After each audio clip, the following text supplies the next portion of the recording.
One day, Edward was in the shed where he lived with the other engines.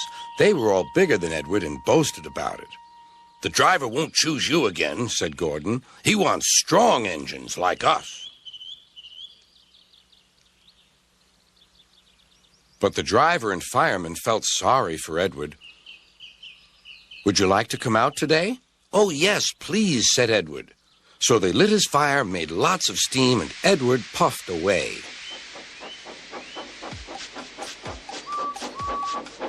The other engines were very cross at being left behind.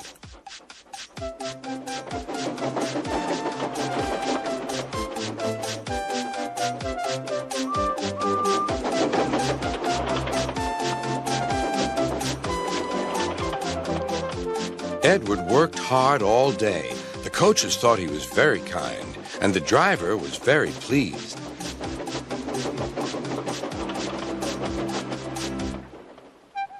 "I'm going out again tomorrow," Edward told the other engines that night. "What do you think of that?" But he didn't hear what they thought, for he was so tired and happy that he fell asleep at once. Next morning, Edward woke up to find nothing had changed. Gordon was still boasting. "You watch me, little Edward, as I rush through with the express. That will be a splendid sight for you. Goodbye, little Edward. Look out for me this afternoon."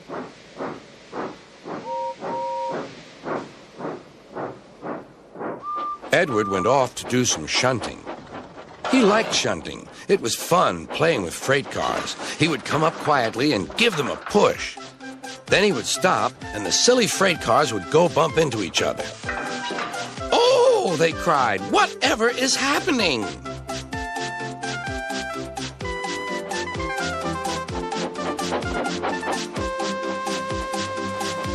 Edward played till there were no more freight cars. Then he stopped to rest. Presently, he heard a whistle. Gordon was cross. Instead of nice shining coaches, he was pulling a dirty freight train. "A freight train, a freight train, a freight train," he grumbled. "The shame of it, the shame of it, oh, the shame of it." Edward laughed and went to find some more freight cars. Then there was trouble. "Gordon can't get up the hill," the porter called to Edward's driver. "Will you take Edward and push him, please?" They found Gordon halfway up and very cross. His driver and fireman were talking to him severely. "You're not trying." "I can't do it," said Gordon. "The noisy freight cars hold an engine back so." Edward's driver came up. "We've come to push." "No use at all," said Gordon. "You wait and see," replied Edward's driver. They brought the train back to the bottom of the hill.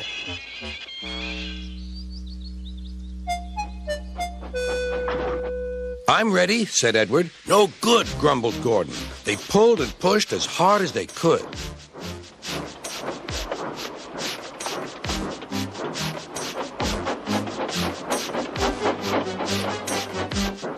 "I can't do it! I can't do it! I can't do it!" puffed Gordon.